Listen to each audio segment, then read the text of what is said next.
Növbəti sualımızı oxuyaq. Ziya Fiziyev. Salam, aleyküm salam.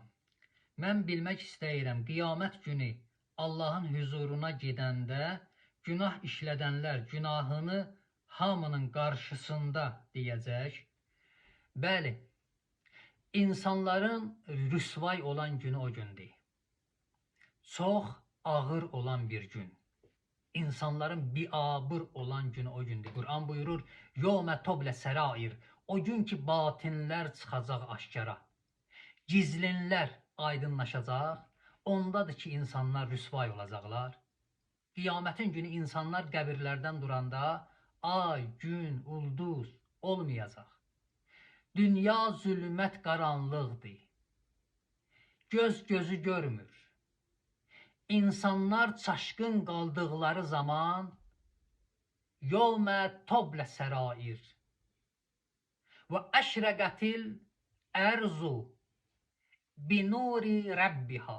Əz-Zümər surəsindədir, 68-ci ayəsində. Yer Allahın nuru ilə, binuri rəbbiha, Allahın nuru ilə işıqlanar. Ay ulduzla yox. Və əşrəqətil ərzu binuri rəbbiha. Yer Allahın nuru ilə işıqlanar. Və vuz əl kitab. Bir dənə böyük bir kitab gətirilər qənşərə.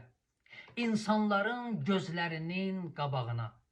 Vəciə binəbiyyin şühəda. Şahidlərin hamısını və peyğəmbərləri Allah orada hazır eləyər və quziyə beynəhum bil həqq.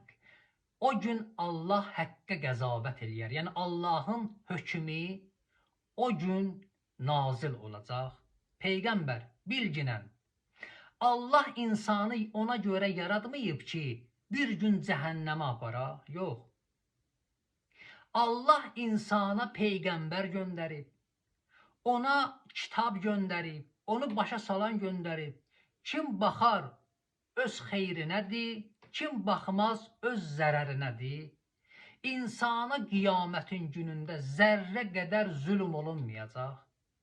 İnsan dünya həyatında elədiyi əməllərinin müzdün alacaq qiyamətin günündə Pərverdigar Allahdan. Zahid, məni allatma, cəhənnəmdə od olmaz. Onlar ki yanırlar, odu buradan aparırlar. Hər kəs özü ilə aparacaq. Kimi özünə cənnət aparacaq, kimi gedəndə özünə cəhənnəm aparacaq. İnsanların dünyadakı əməllərindən asılıdır. Növbəti sualımıza baxaq.